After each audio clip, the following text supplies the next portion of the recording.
No outono de 1941, a máquina de guerra alemã, alimentada pelo poderio econômico dos países por ela conquistados, estava determinada a atacar Moscou. O Exército Vermelho e os civis lutaram e sofreram enormes baixas.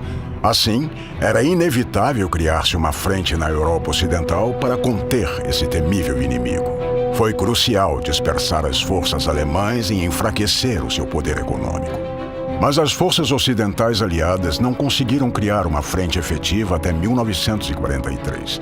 As batalhas se estendiam do Pacífico até a África, até este ponto na Segunda Guerra Mundial, sem que conseguissem libertar a França. Só nas conferências em Casablanca e Teherã, em 1943, foi tomada a decisão de se reagrupar. Como resultado, o desembarque na Normandia, como parte da Operação Overlord, foi planejado para maio de 1944. Os aliados já tinham experiência em operações semelhantes. A primeira tentativa de mobilizar tropas britânicas e canadenses na Europa Ocidental foi em 1942, em Dieppe, na França. Foi um fracasso para os aliados, não tendo os ingleses chegado a tempo. Alguns veículos não chegaram à cidade francesa devido a estruturas bloqueando seu caminho e condições desfavoráveis da estrada.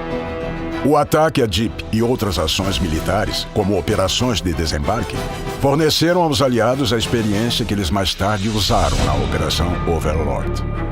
A costa da Normandia era uma cabeça de ponte reforçada. Em 1942, os alemães começaram a construir a Muralha do Atlântico, um sistema de defesa costeira. Erwin Rommel, o comandante do Grupo de Exércitos B no norte da França, entendia que a chance de parar um possível desembarque apenas com fortificações era bem pequena. É por isso que ele usou o Grupo Panzer Oeste da França, juntamente com as estruturas de fortificação. O Grupo Panzer consistia em muitas unidades, equipadas com veículos contemporâneos, incluindo Tigers e Panthers. As tropas eram experientes pelas participações em confrontos na África e na Frente Oriental. Era garantido que o desembarque aliado iria ser duro. E os aliados decidiriam o local de desembarque. Precisava estar perto das Ilhas Britânicas para que a Força Aérea Aliada apoiasse o desembarque. Além disso, os veículos pesados de desembarque exigiam praias específicas. Elas ficavam na costa perto de Calais, Normandia e Bretanha. A ideia de desembarcar em Calais foi descartada, pois era óbvia demais. Tanto que os alemães pensavam assim e colocaram reservas militares lá. E o sistema de estrutura defensiva da região foi reforçado. Uma decisão arriscada foi tomada. O desembarque aconteceria na costa da Normandia, o que era o ideal. As forças alemãs não esperavam encontrar os aliados ali, pois exigiria longos combates sem o acesso à infraestrutura de um grande porto. Mas as forças aliadas desenvolveram portos artificiais, Mulberry e um sistema de tubulação para fornecer combustível através do Canal da Mancha. Os tanques desempenharam um papel ímpar na operação, cobrir a infantaria e ajudar com o avanço. Mas como você distribui os dois ao mesmo tempo? Como esses veículos pesados poderiam atravessar as praias e as estruturas de engenharia alemãs? Os tanques foram modificados com módulos adicionais. Os americanos inventaram os kits Deep Wadding para atravessar águas rasas. Lacraram os orifícios nos lados do casco e da torre para serem à prova d'água, e as entradas de ar foram equipadas com dispositivos especiais. Com partes superiores fáceis de remover, diminuíram o tempo para tornar o tanque pronto para a batalha. Isso ajudou a aumentar a efetividade da ação. A direção dupla foi uma modificação mais radical que converteu um tanque em um veículo anfíbio. Uma estrutura de metal foi anexada ao casco do tanque, que continha uma tela de lona de borracha. A tela foi erguida com a ajuda de tubos de borracha cheios de ar comprimido, o que tornou o tanque flutuante e podia mover-se com a ajuda de hélices. O desembarque dos tanques foi junto com a infantaria. O lado britânico se concentrou nos veículos que poderiam superar as estruturas e defesas alemãs. Coube ao engenheiro militar Percy Hobart esta tarefa. Suas invenções foram nomeadas Fanes de Hobart. Uma de suas mais peculiares fanes foi o Churchill Avery. Em vez do canhão padrão de 6 libras, esses veículos receberam um petard mortar de 290 milímetros com incrível poder de fogo que deveria destruir paredes reforçadas. Outra das fanes de Hobart era um Churchill modificado com um lança-chamas, que era chamado de Churchill Crocodile. O lança-chamas foi implantado no lugar da metralhadora do casco e o combustível era rebocado em um trailer de rodas blindadas. O tanque Crabbe, destinado à limpeza de minas, abriu caminho para veículos pesados, e o Churchill Ark, que dava as pontes, ajudou-os a atravessar terrenos difíceis. Quase tudo pronto. Mas para um desembarque bem-sucedido, era preciso uma boa maré, já que as embarcações de desembarque poderiam ser danificadas por estruturas de defesa submarinas alemãs. Além disso, os britânicos queriam expandir o território de desembarque.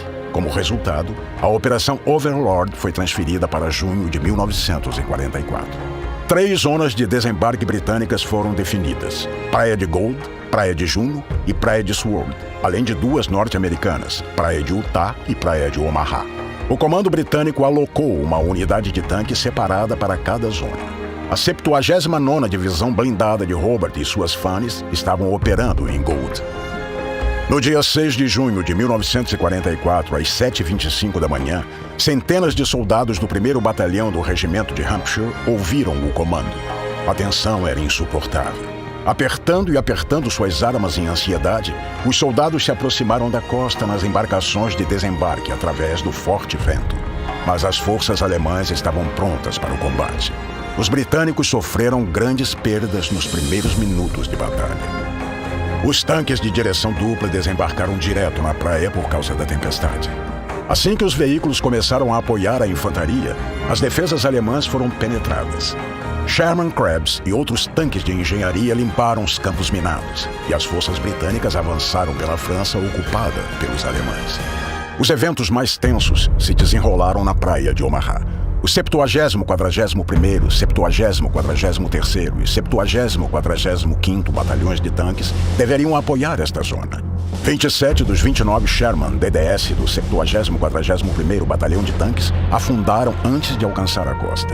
O comandante do 70º, 43º Batalhão de Tanques decidiu desembarcar seus tanques de direção dupla na praia. Uma parte dos tanques do 70º, 45º Batalhão, junto com o comando, não conseguiu chegar à costa até as 10 da manhã de 7 de junho, por causa da tempestade e do fogo pesado. A situação com as forças aliadas parecia desastrosa em alguns lugares. As tropas eram um alvo fácil na costa aberta, com perdas colossais. 4.000 homens foram mortos ou desapareceram em ação naquele dia, na praia de Omaha. No entanto, os alemães não conseguiram colocar suas reservas e coordenar as ações de unidades separadas. Isso, junto do trabalho dos tanques e do equipamento de engenharia, ajudou a retomar e expandir ainda mais as zonas de desembarque e manter a cabeça de ponte. Após o desembarque aliado, suas forças libertariam a França da ocupação e perfurariam as fronteiras ocidentais da Alemanha, apesar das grandes perdas. Ao mesmo tempo, a Operação Bagration, um massivo ataque do Exército Vermelho, se desenrolava na frente oriental, libertando a Bielorrússia, a Lituânia e parte da Polônia. Com isso, os aliados tiveram a vantagem e, como resultado, o fim da Segunda Guerra Mundial foi mais rápido. A Operação Overlord foi a maior operação de desembarque da história. As grandes e valorosas contribuições do Reino Unido, dos Estados Unidos, do Canadá, da França, da Bélgica, da Holanda, da Polônia e da Noruega contribuíram para a vitória na costa da Normandia.